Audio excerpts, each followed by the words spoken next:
அதாவது நபிகள் நாயகம் ஸல்லல்லாஹு அலைஹி வஸல்லம் சொன்னாங்க, இஸ்ரவேல் சமுதாயத்தினர் இன்ன பனி இஸ்ராயீல தஃபர்ரகத் அலா சின்தைனி வ சபஈன மில்லா, இஸ்ரவேல் சமுதாயத்தவர்கள் 72 கூட்டங்களாக பிரிந்தார்கள்.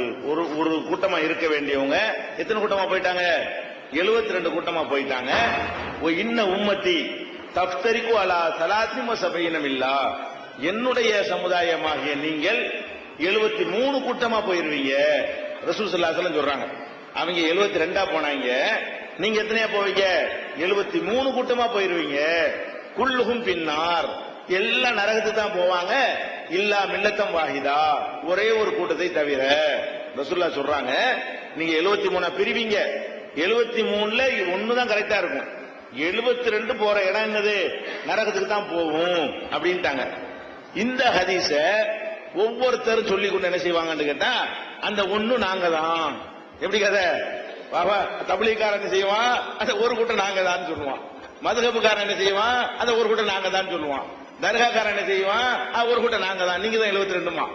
அந்த ஹதீஸை வைத்துக் கொண்டு ஒவ்வொரு சாராரும் என்ன செய்வாங்கன்னு கேட்டா, அந்த ஒரு கூட்டம் நாங்க தான் சொல்லி மக்கள்கிட்ட சொல்லிக்கிட்டு இருப்பாங்க. ஆனா அதுக்கெல்லாம் ரசூலுல்லாஹ் இடம் கொடுக்கல. ஏன்னு கேட்டா, அவங்க பாதி ஹதீஸை தான் சொல்றாங்க. இது நான் சொன்னது பாதி.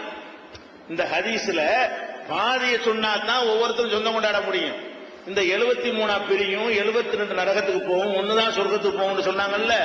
சஹாபாக்கள் கேட்கிறாங்க, மன்ஹும் யா ரசூலல்லாஹ், அந்த ஒரு கூட்டம் எது? ரசூலுல்லாஹ்ட்ட கேட்கிறாங்க. இவங்க நான் தாங்கிறாங்க. ரசூலுல்லாஹ் அடையாளம் காட்டி போயிட்டாங்க.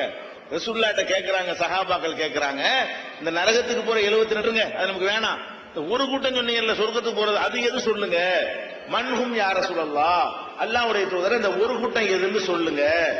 அப்ப ரசூல் ஸல்லல்லாஹு அலைஹி வஸல்லம் சொல்றாங்க, மா அன அலைஹில் யௌம வ அஸ்ஹாபி, இன்றைய தினம் நானும் என்னுடைய சஹாபாக்கள் தோழர்களும் எந்த கொள்கையில இருக்கிறோமோ அந்த கொள்கையில் இருப்பவர்கள். என்ன சொல்றாங்க? இப்ப நான் என்ன கொள்கையில இப்ப இருக்கிறேன், நம்ம எல்லாரும் சேர்ந்து என்ன கொள்கையில இப்ப இருக்கிறோம், இந்த மாதிரி யார் இருப்பாங்களோ அவங்க தான் ஒரு கூட்டம். நான் சொல்லாததை யார் உண்டாக்கிட்டாங்களோ அவங்க எல்லாம் 72 கூட்டம் அப்படின்னு சொல்லி ரசூல் ஸல்லல்லாஹு அலைஹி வஸல்லம் அவர்கள் அந்த ஒரு கூட்டத்துக்கு அடையாளம் சொல்லிவிட்டார்கள். இப்ப நீங்க பாருங்க, இப்ப நம்ம தர்கா வழிபடுறாங்க ஒரு சாரார். தர்கா ரசூலுல்லாஹ் காலத்துல இருந்துச்சா? இல்ல. பிஞ்சுதான் இவங்கள ஒத்துக்குறாங்க. தர்கா ரசூலுல்லாஹ் காலத்துல இருந்து சொல்லவே முடியாது. ரசூல் ஸல்லல்லாஹு அலைஹி வஸல்லம் தர்காவை இடிச்சாங்கன்னு தான் ஹதீஸ் இருக்கிறது. கட்டக்கூடாது, கபர் கட்டாதீங்க, கபரை பூசாதீங்க, கபர்ல விழா கொண்டாடாதீங்க என்று ரசூலுல்லாஹ் தடுத்திருக்கிறாங்க. அப்ப ரசூலுல்லாஹ் காலத்துல கபர் இல்ல, இப்ப கபர் இருக்குன்னா கபரை கட்டிட்டு அழுகுறவன் 72ல வருவானா 1ல வருவானா? ரசூலுல்லாஹ் சொன்னபடி நடந்தா தானே அவன் 72ல 1ல வருவான். ரசூலுல்லாஹ் காலத்துல இல்லாத செஞ்சாண்டா அது எதுல சேர்ந்து போயிடுறேன்? 72 கூட்டத்துல போயிருவான். 72ல சேர்ந்தானா அவன் எங்க போவான்? நரகத்துக்கு தான் போவான். அப்ப தர்காங்கிறது 72ல 1. தர்காவுக்கு போறவன் அதெல்லாம் அதுல ஒண்ணாயிரும். அதே மாதிரி நம்ம ஷாபி மதுஹப், ஹனபி மதுஹப், மாலிகி மதுஹப், ஹம்பலி மதுஹப்னு மதுஹப் உண்டாக்கிட்டு இருக்கிறாங்க. மதுஹப் ரசூலுல்லாஹ் காலத்துல இருந்துச்சா? இருந்திருக்க முடியுமா? இந்த ஷாபி ஹனபிங்கிற ஆட்கள்லாம் ரசூலுல்லாஹ்க்கு பிந்தி வந்த ஆளுங்க. இந்த ஷாபிங்கிற ஒரு ஆளு, ஹனபிங்கிற ஒரு ஆளு, மாலிகிங்கிற ஒரு ஆளு, அந்த அஹமது இப்னு ஹம்பல்ங்கிற ஒரு ஆளு, இந்த அறிஞர்கள் எல்லாம் ரசூலுல்லாஹ் காலத்துக்கு பிந்தி வந்த மனிதர்கள். இப்ப அவங்க பேர்ல ஒரு கூட்டத்தை உண்டாக்கிட்டாங்க. இப்ப நம்ம என்ன பண்ணணும்? இந்த ஷாபி ஹனபியில நாங்க மதுஹபை பின்பற்றணும் ஒருத்தன் சொல்றான். ரசூலுல்லாஹ் காலத்துல மதுஹப் இருந்துச்சா? ரசூலுல்லாஹ் எந்த மதுஹப்?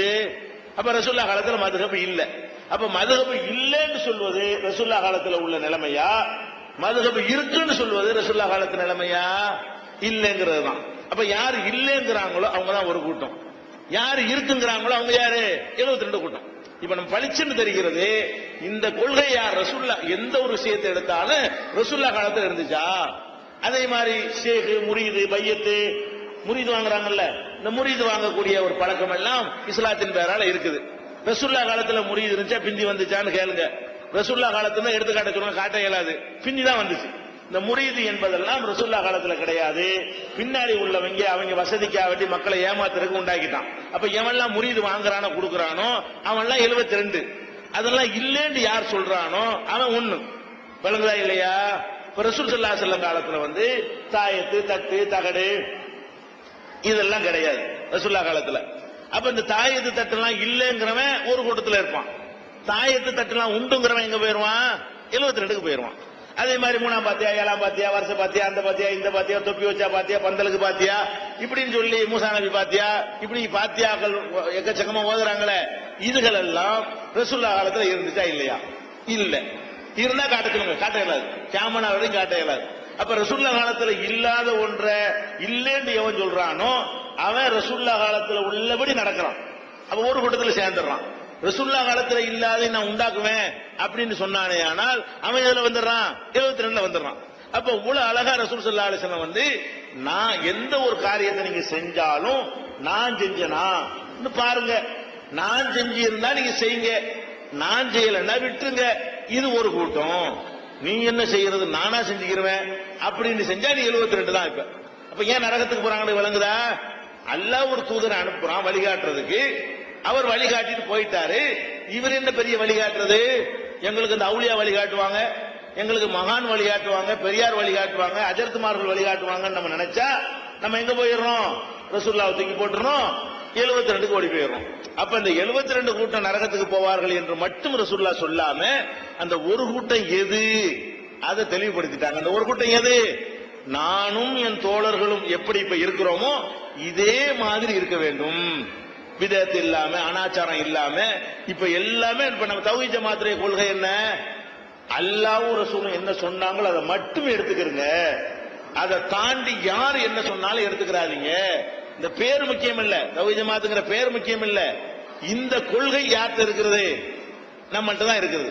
அல்லாஹ் சொன்னதை மட்டும் கேட்போம், ரசூலுல்லாஹ் சொன்னா மட்டும் கேட்போம், வேற யாரு என்ன சொன்னாலும் நான் கேட்க மாட்டோம். இப்ப நம்ம வந்து கரெக்டா ஒரு கூட்டத்துக்கு வந்துடுறோமா இல்லையா? இந்த மாதிரி அவங்களை ஆதாரத்தோட சொல்லுங்க பாப்போம். பாதி ஹதீஸ மறைச்சுட்டு என்ன செய்வாங்க? நாங்க தான் ஒரு கூட்டம் சொல்லுவாங்க. அதனால ஒரு கூட்டம் எதுன்னு கேட்டா, எந்த ஒரு விஷயத்தை உங்களுக்கு அஜர்த்து சொன்னாலும் சரி, இது ரசூலுல்லாஹ் காலத்துல இருந்துச்சான்னு கேளுங்க. இல்லன்னு சொன்னா விட்டு கொடுங்க. இருந்துச்சுன்னா ஆதாரத்தை கேளுங்க. ஆதாரம் தான் செய்யுங்க, விட்டுருங்க. இதான் ஒரு கூட்டத்தில் இருக்கிற வழி, இதான் வெற்றி பெற வழின்னு ரசூலுல்லாஹ் காட்டிட்டாங்க.